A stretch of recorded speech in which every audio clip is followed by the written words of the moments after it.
BBC Sounds. Music, radio, podcasts. Ridiculously, the following podcast contains adult themes, some strong language, Here he goes. and a member of the royal family. The Duke of Cambridge, Prince William, welcome to that Peter Crouch podcast. Thank you. We weren't exactly sure how to get dressed for the occasion. Have you ever met anyone called Bango? That's a bombshell. I can't really agree or disagree to that. I don't know many girls on the cake. They look great in skins. I didn't. What's your takeaway dish of choice? Would you agree with that? No. Thank you. Thank you. You had to ask that, didn't you? I can't believe I'm telling you this story. Come on.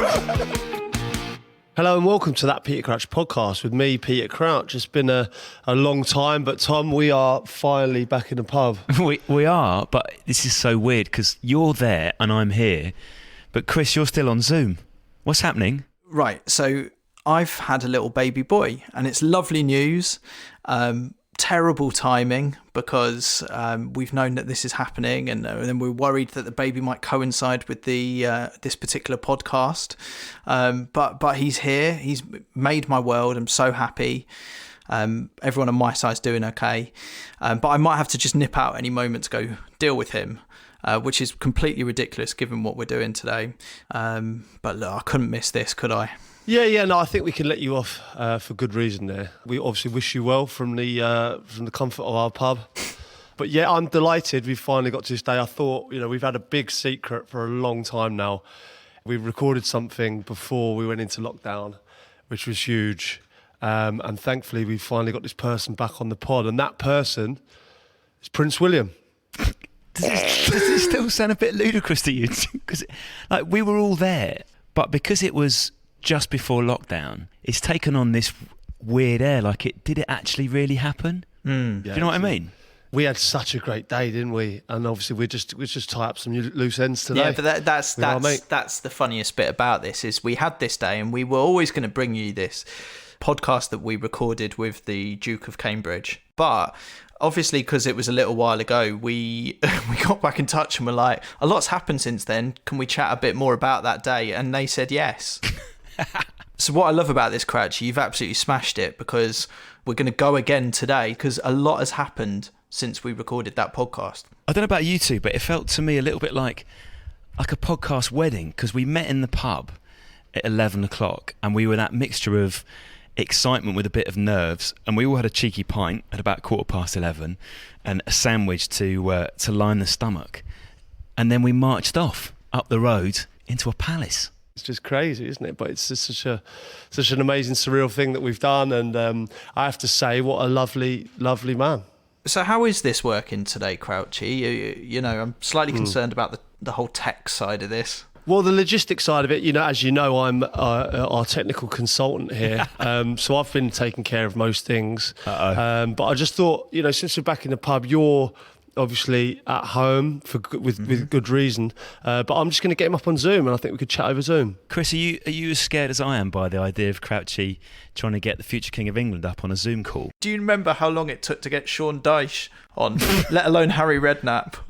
Good luck, everyone. Do you know what I'd love if he just popped up upside down, straight in, future king, upside down. We made Andy Robertson go and ask his missus to turn the Netflix off just to keep. I forgot about that. He actually went and did it. So can we just remember where we are, even though we are on Zoom? Because come Mate, on. can you imagine? We got to tell Prince William. Can you just tell Catherine to turn Netflix off? Oh, hold on. Talking to Prince William, here he is. I can see William, but I can't hear him. Are you muted? Classic Zoom. It's the classic Zoom scenario. This happens every time we do a podcast, don't worry. Can you hear me? Yay. Hey, there we go. Here we go. The Duke of Cambridge. Welcome back to the podcast. How are you? Hi, Crouchy. Hi, everyone. I'm good, thanks. Yeah, good. It's been a while since we last had a chat. It has, yeah. What did you do as soon as we left the palace that day? Was it busy? I checked the silver to make sure you guys hadn't pinched anything. Good move. Very good move. No, I enjoyed our chat. It was good fun, actually. It was nice to have a chat, but it's it feels like a bit has changed since we last spoke. Yeah, it all happened quite quickly. So it's nice that everyone can finally hear what we recorded on that day, but it's good to kind of reflect on it all. Yeah, absolutely. And I was going to ask you guys how lockdown has been for you. Yeah, I found it tough. In all honesty, I've been so busy. It was quite nice to just stop and be at home with the family. And I love spending time with the kids. I'm really over that now. Really over that. And it's nice to be getting back out and about now because, yeah, it was testing to say the least. I found it pretty testing, I'm not going to lie. Trying to keep the children engaged and interested in some sort of work. It's been an interesting few months, I think. The thing about homeschooling that you found, Crouchy, was that you ended up learning quite a few things, didn't you? You got really into the Normans. Yeah, I did. At one point. I did. So, William, what have you learnt through homeschooling that you had absolutely no idea about before? Probably that my patience is a lot shorter than I thought it was. That's probably been the biggest eye-opener for me. And that my wife has super patience. And basically we're a good sort of team tag session where I come in and have a chat with the children and try and get them to do stuff and then hand over to Catherine when frankly everything's going wrong. But I have to say I was a bit embarrassed about my maths knowledge. I mean, I can't do year 2 maths, so that was quite an eye-opener as well. It's what I found, William. It's all different methods. Like I don't know if you're the same, but it's the leapfrog method that threw me off. It's something I didn't learn that when I was at school. I'm not sure I ever got to the leapfrog method, Crouchy. Just passed it over. Yeah, just glazed over that one. Do you know what? It's the different roles in our house because Abby's the one who has no patience whatsoever. She hands it over to me. I'm not sure I would give you that responsibility, but it's great that she trusts you so much with that. No, but what I'm saying is obviously they're not learning anything, but I'm patient with them. These Zoom calls, have you been chatting to your mates? Catching up with people over Zoom? Well, as you can see from my recent effort, it takes about an hour to log on. So I'm still not much better than I was before. But the novelty factor of doing Zoom at the beginning and meeting people and chatting to people was quite sort of fun at the beginning. But it has been a good way of keeping in touch with everyone and seeing everyone. But it does run a little dry, starting each call with, can you hear me? Can you see me? So true. If Chris disappears at any point from your Zoom, it's not a technological thing. It is something slightly more important, Chris, isn't it? Well, yeah. It feels weird saying this to you, actually, William, but it's lovely news. Yeah, me and my wife have had a baby boy. So he's only a few days old. I'm sure you can relate to this, that you can't then just say that you're going to the pub to record a podcast. But I didn't even bother attempting it. So yeah, I'm on the Zoom. I might have to run away at any point to go deal with him. Hope you can understand. In fact, there's been loads of chat about what I was going to call this baby because of what we've been talking about on the podcast. I'm sure Crouchy will go on to that in a bit. And then I did put a tweet out saying it was actually meant as a bit of a joke just for anyone that listens to this podcast, but it seems to have been taken kind of seriously by most people, that I did name him after Deeney and wanted him to be the next Watford captain. You might have to have a word with Troy about that. I'm not sure he'll go that easily. Yeah, that's a fair point. Any Ians in the royal family? There are no Ians that are willing to come out as Ian. I think there may be some closet Ians who haven't appeared before, but I don't know any normal Ians, real Ians. So no. Okay. All right. Well, thanks for clearing that up. Have you ever met anyone called Bango? Bango? No, I can't say that's a name I've ever come across. Chris, I think you should explain this one because you are the man behind Bango. I would love to have a child where I gave them a name which no one had before, and then you could start a whole lineage of that name. Because, there've been a few Williams, haven't there, really? There's been one or two. Wendy was a made-up name from Peter Pan. Like the writer of Peter Pan just made it up. I had no idea about that. I don't know if you did. Is that really true? Oh, yeah. That is a fact. J.M. Barrie invented the name Wendy. That is very interesting. I've learned something new today. I did not know that. Incredible stuff, yeah. So we said to Chris, just make a name up and we'll get it out there. And he just, first thing came to his head was Bango. But we had an email in from Bango, who lives in Angola, and apparently it's a common name there. And he's been in touch, and when we just had visions of him sitting in Angola listening to the podcast going, oh my God, that's me, and just emailing it. But it's a tricky idea. Like, it's very hard to just make up a name on the spot. You just got to go for the first word you think of. Yeah, Dare I ask? Will you look? I'm not even going to play that one. Were you? I love it. This is what always happens with the podcast. Thing is, William, the main reason you're here is to talk about the brilliant work that you're doing with Heads Up, and somehow we're talking about Bango. We will get onto that in a little bit. But Crouchy, I think it's up to you to introduce this next bit. Everyone's been waiting for it. You do the honours. Right, boys. William, I can't wait for you to hear this. Here's what happened on our day at Kensington Palace. That Peter Crouch podcast from BBC 5 Live. The Duke of Cambridge, Prince William, welcome to That Peter Crouch podcast. Thank you. It's all a bit surreal, this. It's a ridiculous situation for us, and we should apologise from the off about we weren't exactly sure how to get dressed for the occasion. Tight trousers, I've noticed. I'll stand up to you and have a proper look at them. So, cool. Listen, I needed a trouser that wasn't a jean, but that wasn't like suit bottoms. Yeah, you're good, mate. You're wearing good, mate. You are wearing a white t-shirt. I did say I'm worried I'm slightly underdressed, but Is then that also why you've left the overcoat on? yeah, because I can't just sit here in a t-shirt. But you're sitting especially here- when but now you're sitting Forskin's here in got a- his best trousers on. Are they too tight? They're quite tight. Yeah. What about the yellow trainers? Too much? They're quite bright. So I've gone wrong on both shoes and trousers. The top's not much better either. Oh no! And Chris has come as Liam Gallagher. What do we call you, by the way? This is what I'm already struggling with. Your Royal Highness will do. Your Royal Highness. I think I would go with Your Royal Highness if I was you. No, just to clarify, it's William. I'm joking. Okay, that's I just want to see Chris's face. No, William will do. I've been called all sorts, but William. We'll start with William. That's good. Sorry, just to update everyone on this moving situation. Thank you so much. Just a little bit of water, please. Yeah, this is classic Can we dice, just by the way. broach what's just happened there? Me and Chris have gone for our usual pint of Guinness, believe it or not. But Tom, should we say, with his tight trousers on, has ordered a whiskey.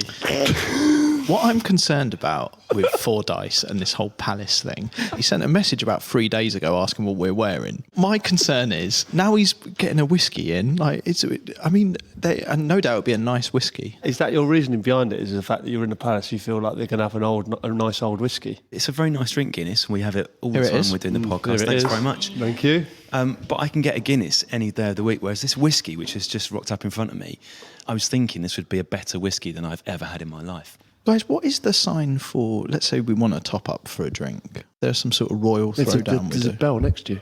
Yeah. There, Tom.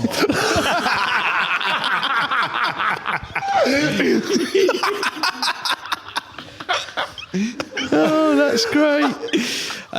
So the situation is we haven't really had that many guests on this podcast. So we thought you could take on Mike Dean's role if you fancy it and be head of emails for this one. Perfect. Why not? Yeah. Yeah, should we crack that. on with it then? Yes. Message from Peter is: when I was at school, I considered my name a bit boring and a bit common. I wanted to be known by a more exotic name and somehow chose Carl with a K. Oh. Dad, can we, there's someone knocking on the door. Is this for you? Hang on. Okay, hang on 1 second. I'm surprised you have to answer the door yourself. I thought it'd be a different setup here. So there's some curry for you boys. And I believe it's the Samrat. Oh, come on! Is like your local favourite Crouchy? Yeah, it is. That's exactly right. Yeah. I think it's the first time that the Samrat's ever delivered to Kensington Palace. There's an Uber driver out there on the floor at the moment being frisked. It might be the last time. He's left a little menu as well, like as if you're going to go back there. I think there's even a 10% discount. I have to say though, Samrat doesn't really sort of feel like the best curry name, I would think. It's a good point. Yeah, I agree. The kitchens are very clean though. What's your takeaway dish of choice if you're doing an Indian? I like a masala, so a murg masala, like a chicken masala. Love that. Bit of flavour. Creamy? Yeah, I'm not a vindaloo man, put it that way. Do you know about the stuff with Carl, though? Carl with a K. What was his email? Something. It was about changing light bulbs. Changing light bulbs or something. I basically just had enough and I told him to piss off. Right. I then delved into it and realised that Carl's with a K, genuinely, I don't think there's ever a good one. I think I think they sort of... I can't really agree or disagree to that. I don't know many Carls with a K, to be fair. Well, you wouldn't. No. You know, you're obviously a sound fella. You know? I think that Carl with a case sort of started to represent people trolls. I'm sure there are ones out there, but quite a lot of Carls just don't scrub up well. Crouchy, do you want to read the message from Kelly here? It's a great one. Is your special guest a turtle, a buffalo, or a gazelle? I'd say you're a buffalo. Are you a centre half? And well, yes, sort of. I mean, I give it a good go. Usually end up getting on the right back. Otherwise, Right back. my left foot's useless. So I slowly creep out as far to the right as possible. But yeah, I'll go with the buffalo. It sounds more impressive than a gazelle, and I definitely want to be a turtle. So I'll go with the buffalo. It's true, you're not going to volunteer yourself as a gazelle, are you? Well, I suppose, but a gazelle's so quick, isn't it? And the gazelle can pass the ball out from the back, can't they? We're talking about skillful defending. But gazelles get nailed in Africa. You know that. They get flattened. They are cannon fodder. I mean, just everything eats them. So, William, this is fundamentally a football podcast, although we do talk a lot of old nonsense. So you as a footballer, you say you play right back. Who were your favourite players when you were growing up? Well, Thierry Henry is one of my favourites, a bit of a legend. I think people like Schmeichel as well, but it's weird, only in the last few years have I really kind of got a grip of Villa as my real team, and I watch it a lot, and I get into stats. It encourages you to watch more and more football. How did the Villa thing come about? It was the first FA Cup game I went to. Right. It was a Villa-Bolton game.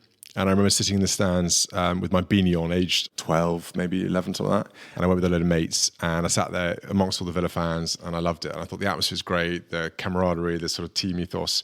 I also, at the time, was I desperately didn't want to support Man U or Chelsea like everyone else at school.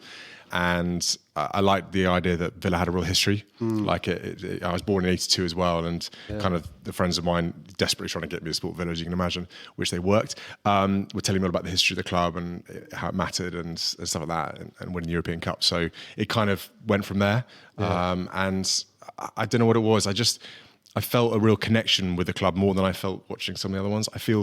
Felt when I was younger, some of the big clubs, it was harder to connect with, whereas I felt Villa was a kind of very proud Midlands club, and it felt very special. I go around now in Africa and places, and I talk about Aston Villa, and they look at me and they're like, what? I don't think it's always something you inherit, is it? Because, I mean, it was the same as me. My parents weren't really into football, and I'd gone to a West Ham game before, I'd been to a United game before, but it was Watford that, for me, I fell in love with, and just that experience, I came away with something that you can't almost describe it. It's just sort of exactly that. My you. family don't have much history in football, as you can imagine. It's not the most thing. It's racing, and then there's me with football.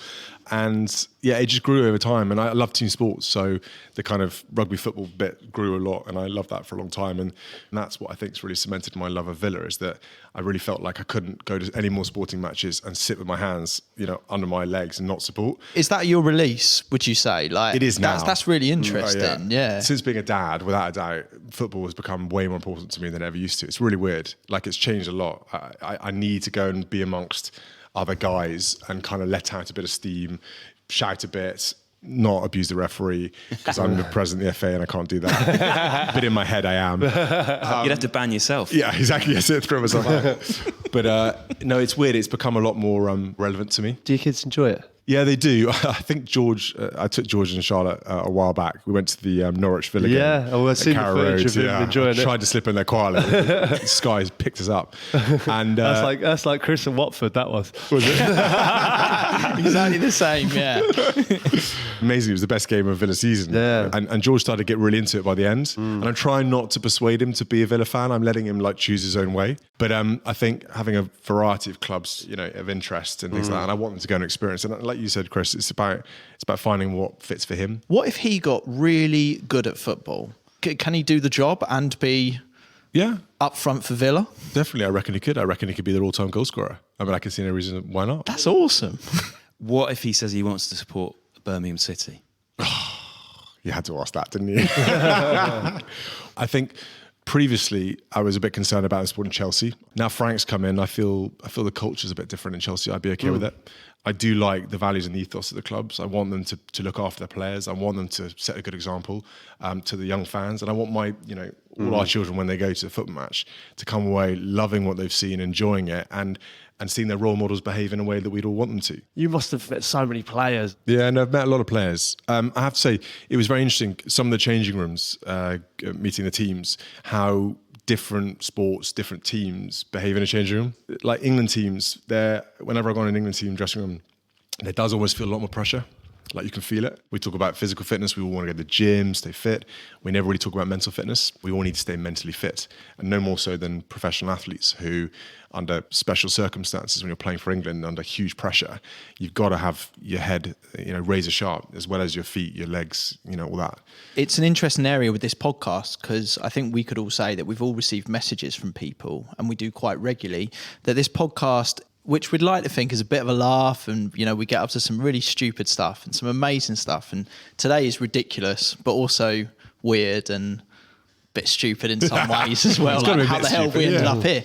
But what I love about it so much is, if this podcast has been a bit of a light relief to you listening at the moment, we just wanted to take a little bit of time to kind of discuss that and talk about that, which is the whole point of all of this. When we did the chat in the change room, I went into that thinking I'm going to listen to people's stories and hopefully play a part in some way. But I went into it and we chatted for 10, 15 minutes. When I started talking about it and I opened up, I did feel so much better, and that was just through talking. It makes a difference. I'll have conversations now with mates where once we finish taking the piss out of each other, one of them or one of us will say, "You all right? Everything all right?" And they don't mean in general terms. It is one of those nice questions, and it's all right to do that now. I haven't opened up like ever, not even to my family. So just in that environment where we were talking about our feelings, and I genuinely felt so much better after. I was like, oh my God, I got that off my chest a little bit. I masked that to everyone, because I'm in the environment where it's such a male orientated then, and any weakness shown is an excuse not to make it. It's a strength to talk about your mental health, and it's not a weakness. If you're not feeling well, if things are bothering you, talk about it. It's not a problem. Everyone has issues, I think. Is it fair to say right at the top of the pile? And that's why we're talking, right? Yeah, we all have bad days. I mean, everyone has bad days, no matter what glamorous lifestyle you think you lead. And, we've got plenty of social media things telling us this is glamorous here and glamorous there. It's not all it's cracked up to be.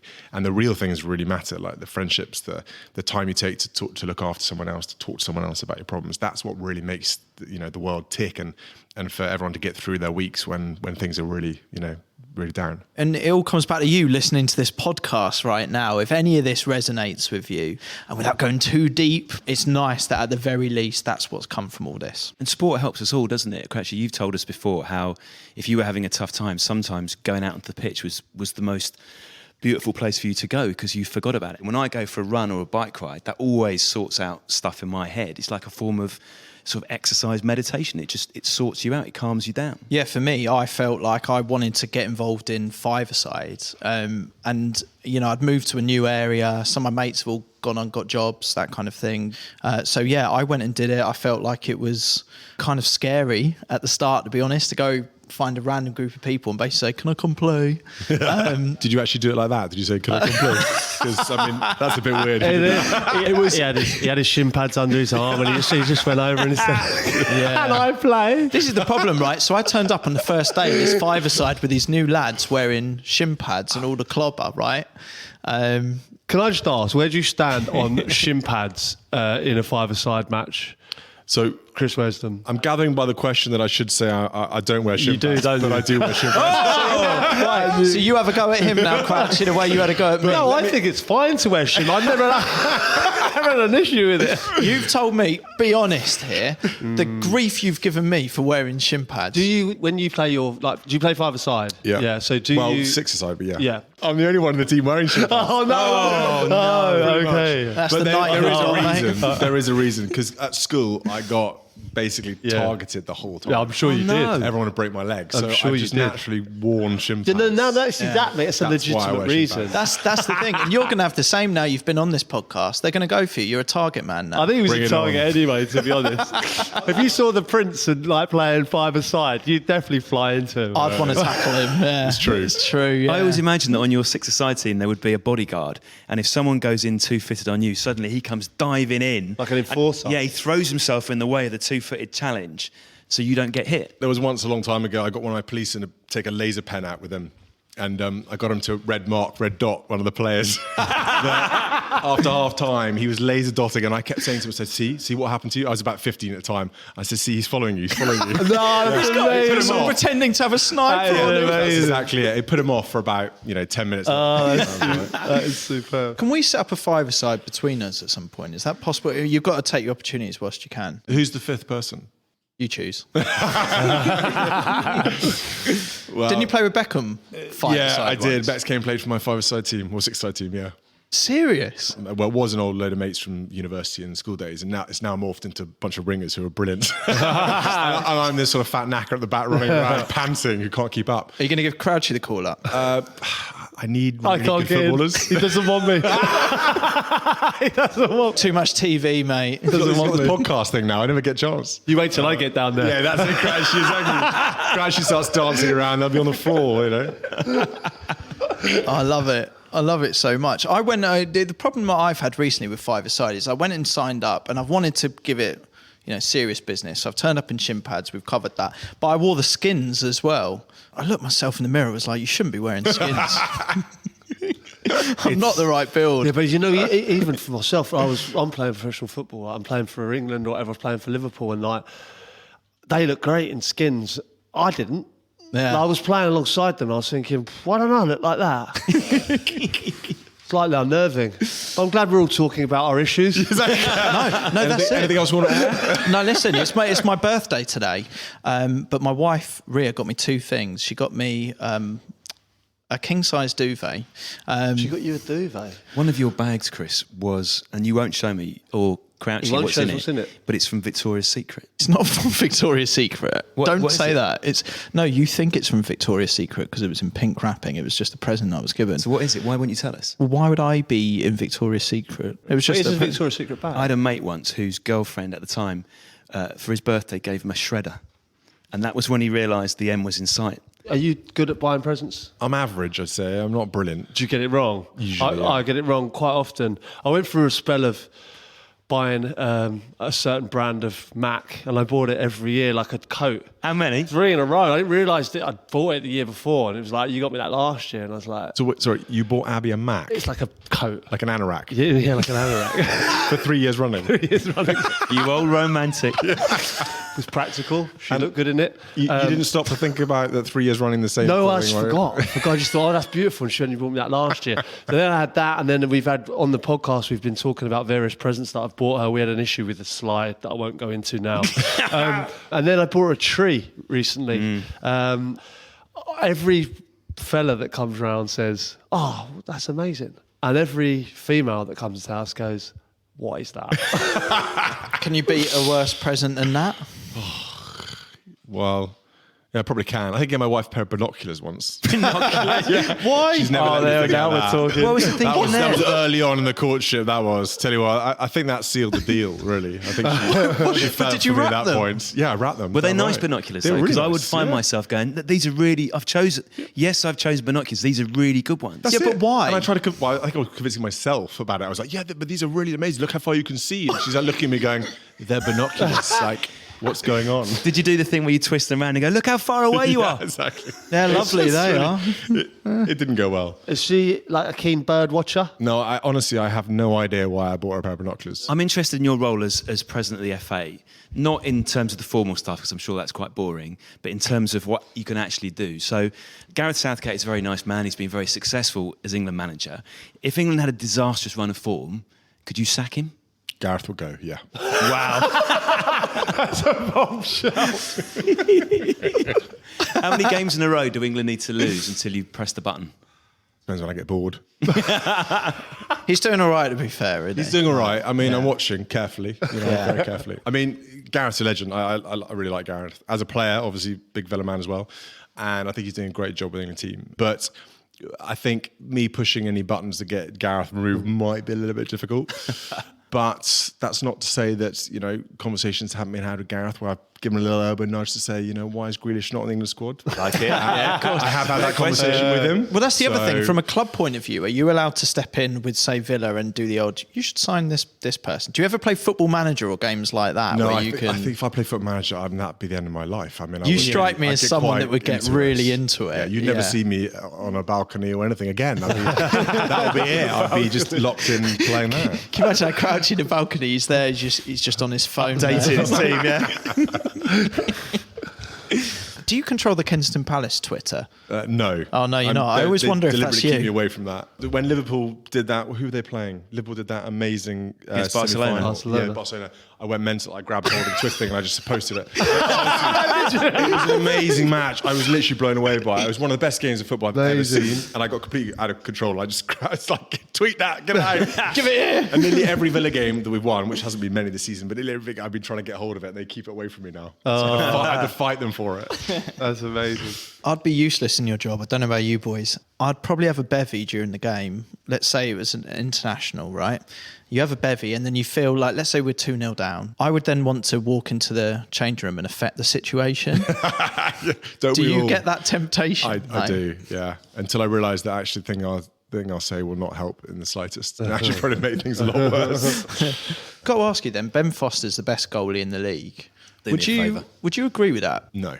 Thank you. Thank you. Will you leave it now, Chris? That is the correct answer. I didn't expect such a smackdown. Out of all the things you do, what would be your favourite? That is a tricky question, Crouchy. Mainly because there's a lot of things. There are a lot of things I like doing. I mean, I love all my sport. I really do. So going to a match and one that I really care about. Like, I'm not good at England friendlies, I have to say. Crouchy scored a lot of his goals in friendlies. Don't slag I them off. know. That's, I'm sure it They matters. don't count. I'm sure That's it half matters. They do count. My tally would be different if I hadn't played Andorra. So is that what you're saying? You're striking all goals that are scored by Crouchy in As friendly? head of the Just FA. because I took his... We give him half a point for them. half a goal. I'm down to 13. I think I'm down to 13 goals. I love my sport. I really do. But things like exercise as well. I think I miss the competitive matches. You were living the dream when you're a professional player, but when you're still quite competitive, but you don't get to do that much sport. When it happens, you embrace it. And so, yeah, playing is what I love the most, yeah. We've got a little cheeky Villa quiz for you, William, if you fancy it. God, okay. Yeah. Number 1. Who scored more? Dion Dublin in his first 3 games for Villa, or Peter Crouch in the entirety of his 3-year Villa career? Well, who made these questions? And I also know the answer. I'd like to say Crouchy. I mean, he was much loved, but Dion was a legend. Well, you're absolutely correct. Dion Dublin, in his first 3 games for Aston Villa, scored 7 goals. Crouchy, in 3 years, scored 6. Oh, yeah, well, I was on loan at Norwich for most of that and on the bench for the rest of it. Question number 2. Who scored Villa's winner in their last meeting against Birmingham in March 2019? Oh, that's easy. That was Grealish. Your final Villa question, William. Which player left Villa for the highest transfer fee? That is a tricky one. I'm thinking... I think striker is now at a different sort of Palace. Oh, Benteke. It is Benteke. Right, okay. How much did he go for? £32.5 million. What? Was it that much? I know. Jesus. It's been good, this. I feel like, we're all chatting. So basically, we got a message from someone called Patrick. Gosh, it's suddenly gone quiet in here. It's like everyone's, Don't bottle it now. Everyone's worried. All fine. Patrick says, I went to the toilet at half-time during a Blackpool match and caught a bloke's eye in the mirror. After he said, all right, mate, I realised it was Prince William. He told me he was on a stag do with some of his mates from the RAF. Is this true? Well, I can't vouch for me eyeing someone up in the loo. It sounds really quite awkward, but yeah, I was at a Blackpool game on a stag do. So, Really? Yeah, I was there. Were you in fancy dress? No, I wasn't in fact. It wasn't my stag do. No. Oh, okay. I have to say, I can't imagine you out on the tiles in Blackpool. How was it? We had a good day. Yeah. Yeah. We saw Ian Holloway And he was hilarious. He came and saw us all at half time. And I was like, why aren't you doing a team talk? And instead you're talking to a stag do. And he was like, what? That's a valid point. Literally, it was like a Holloway kind of thing. And he was just like, what's no point doing a freaking team talk? They're not listening anyway. We were all a bit like, okay. He's a really good guy, actually. It was good fun. And it was a good game. And then we went on the theme park in the afternoon, which after you've had a few beers on a stag do, it's not... Which ride? Pepsi Pretty. Max. Which is the one you hang from with the Yeah, that's the big one. Yeah. You've got the big massive dip on. That's it. Yeah. I had a stag do myself in Blackpool. You? Yeah. That was intriguing. You're not going to tell us any stories from now, are you? Any stories you want to share with us? There's one story where we were all lined up on deck chairs and the tide was coming in. And I can't believe I'm telling you this story. Come on. We're all sitting there. And as the tide's coming in, one of the lads shouts, first one to move, egg him off. So no one wants to be that. So as the tide's coming in, we're sitting there. And it's got to a decent level now. So everyone's miles back on the beach. Look at these idiots. And by the end, me being the tallest, I was the only one who could keep my mouth afloat while the rest were fully unsubmerged. Still on deck chairs. Right? Anyway, I won, thankfully. As you should have done. Yeah, and then we all had to swim back to shore with our deck chairs above our heads. Brilliant. Incredible scenes. You're going to thinned out your party a bit now. Oh, well, fun times. Well, there you go, Patrick. I didn't know if we'd get an answer, and I don't think it gets any better than that. William, HRH, head of the FA, whatever we're calling you here. I think we all would just like to say thank you so much for coming on the podcast and encouraging everyone to chat a little bit. Absolutely. Pleasure to have you on, and thanks so much for coming on, taking the time out your busy schedule to piss around with us. What the hell do we do next? Put the silver back when you leave, yeah? We promise. Crouchy's done the robot again because it's 100 Premier League goals for Peter Crouch. That Peter Crouch podcast from BBC 5 Live. So, guys, did you enjoy your day at the Palace? It was a crazy day, I think, for us lot. And that little line you said about not nicking any silver, the thing is, everything in the Palace is clearly so distinctive. Like all the plates have got a very distinctive pattern on, that the temptation is almost overwhelming because you want to prove. I wanted to go back to my partner and go, look, I actually was there. There's the plates. Except, Tom, we didn't give you the nice plates. We gave you the really crap plates. Oh, Yeah. We didn't trust you from the beginning. And it's a shame that, because Tom wore his nice tight trousers, didn't he? And he went for a whiskey because he was in the Palace, whereas I've never seen him order a whiskey in our entire lives together. That was quite punchy having a whiskey at whatever time we did that. It was about 11 o'clock a.m., wasn't it?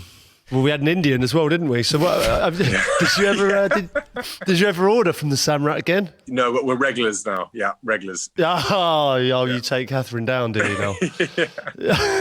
They'll be regulars, but just under a pseudonym. They wear it all because they can't go there, so it's just delivery, right? I dread to think when I say I'm Chris Stark, what they do to my curry.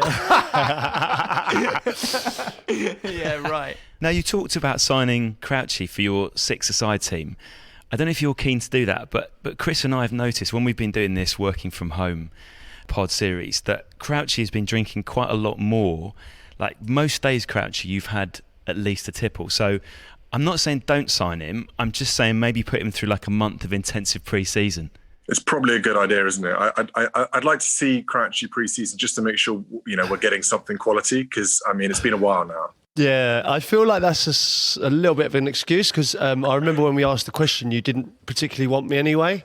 And I was a lot fitter then, I'd say. Yeah, and listening to that back, your Ben Foster smackdown on me was particularly harsh. I do think he is the best goalkeeper in the Premier League. I stand by it. Do you know who's better than him? You're probably going to correct me on the stats, but I thought Pope's been very good. I trained with Nick Pope. He's at Burnley my last season. He's a top keeper. I think he could potentially be England's number one. I don't know if you could possibly have a word with Gareth about that. I'll do that, Crouchy. Yeah, I'll text him. Thanks, mate. Are you happy the football's back? Yes, I'm very happy the football's back. I didn't think I might notice it that much, and I was trying to sort of pretend I didn't care too much that it wasn't around. But by about the third weekend in, I was really missing it. It's the noise of the fans cheering, it's the commentary, it's all that. It just goes with the weekend. You feel like it's a Saturday or a Sunday or whatever. And so I really miss that kind of home comfort part of it. I'm quite glad that fan noise was on the TV, because it makes it a little bit better than just hearing everyone sweating and puffing and shouting at each other.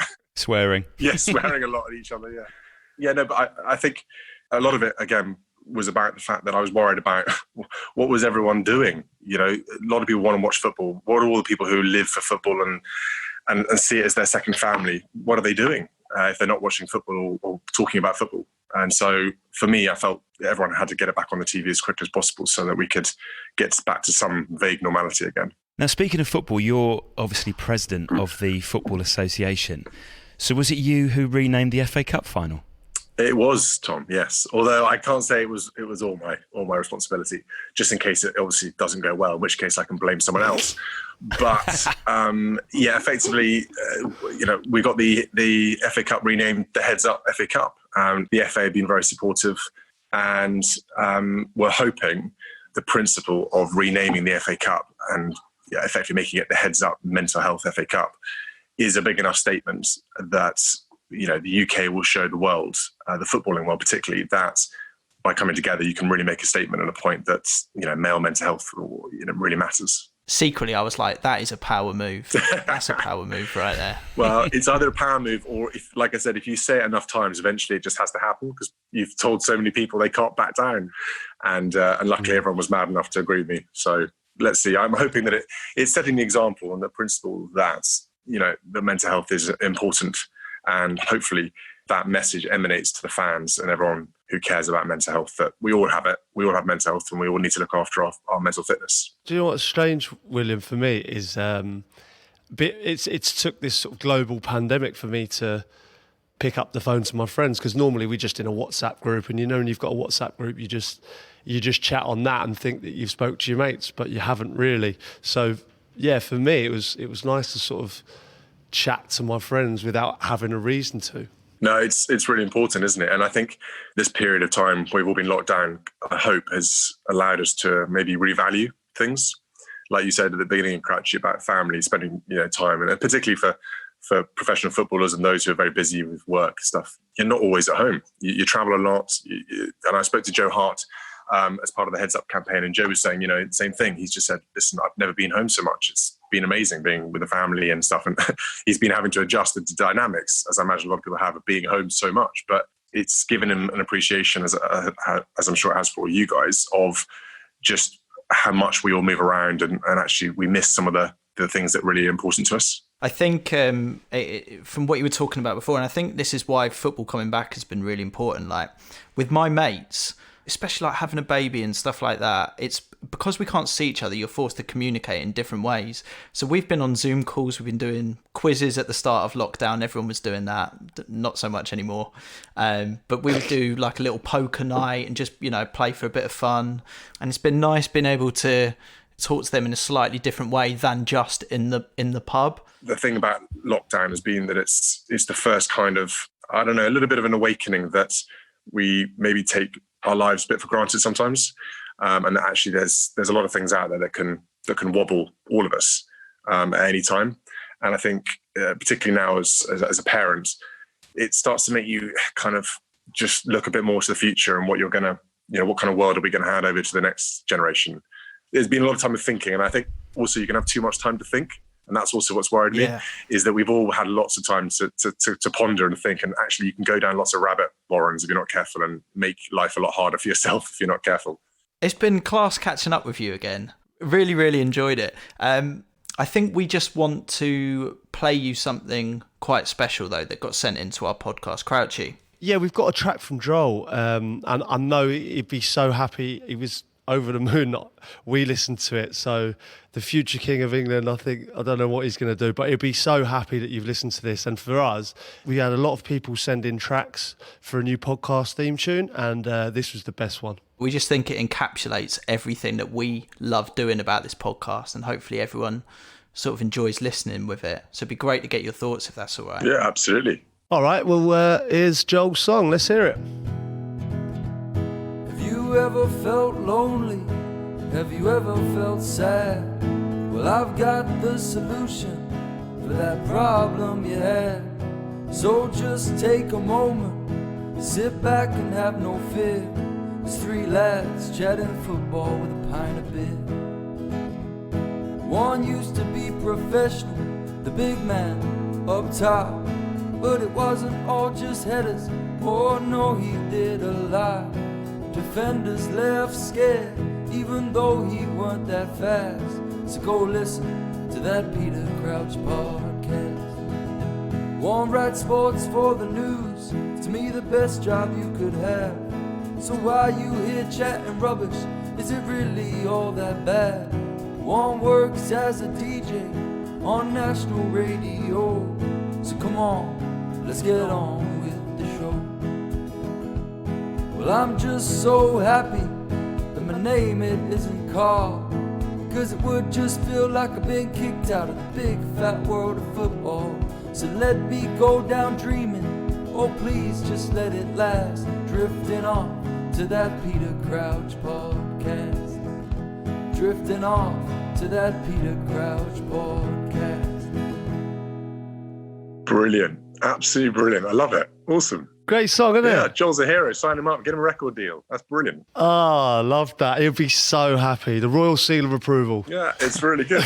Did you hear that? Joel's a hero. Yeah. That's on the poster, isn't it? It's one of those amazing tunes that makes you feel happy and sad at the same time, or sad and happy, if that makes sense. Anyone who can play guitar like that, write a song and sing well, that's, full marks to him. Brilliant. Yeah. Can you sing, Crouchy? Well, I've done loads over the years, but Blame It on the Boogie one, Michael Jackson was my Really? last. That's your go-to, is it? Wow. Yeah, because it's the full deal. It's dancing and singing. I'm a performer more than a singer. Yeah. Have you got a karaoke song, William? Mine, to be honest, I'm not going to lie, I haven't sung karaoke for a while now, but probably Queen Bohemian Rhapsody. Queen? Yeah. Yes. It's one of the few songs I know all the lyrics to. Good song. I'd love to see that performed. Yeah. Luckily, this is a podcast and you'll never see that. Crouch Fest 2. That's what I'm saying. Crouch Fest 2, yeah. Let's do it. Bango, Joel and William singing Bohemian Rhapsody. Mate, don't rule it out. You never It know. could happen. William, I just want to say thanks so much for your time. I know you're a very busy man, and to spend a bit of time with us, it's just been amazing. Thanks so much. No, not at all. Thanks for having me back on again. I really enjoyed it. Nice to catch up after a few months. So, like you say, it's fun. It's bringing people together, and it's, I think, hopefully providing people with a bit of support, kind of, interest, laughing, everything else like that in a time of uncertainty. So, no, well done. It's a real pleasure to be on and chat to you guys. Thanks. Thanks so much. Oh, thanks a lot. Chris, good luck. New journey starting with 2, definitely. Little baby Bango. Baby Bango Stark. I love it. Bango, Ian Stark. Quite right. There we go. Guys, thanks a lot. All right. Cheers, Cheers, William. William. Cheers, Take care. Have a William. good day. See you, mate. Bye. You guys too. See you Bye-bye. later. That Peter Crouch podcast from BBC 5 Live. Jurgen, you're a big fan of the BBC Sounds app. Oh, yes. Well, we've heard reports that you've been enjoying the Football Daily podcast on it. I loved it. That makes me quite happy, to be honest. Jose, Football Daily is bringing top analysis and comment on BBC Sounds. How do you feel about that? Of course, it's the best thing in football. Are you a fan, Ollie? It's one of the best, yeah, definitely. Pep, Football Daily has some big name guests. Are you excited to listen? This is good news for us. The team is really good. Listen to the Football Daily podcast on the BBC Sounds app.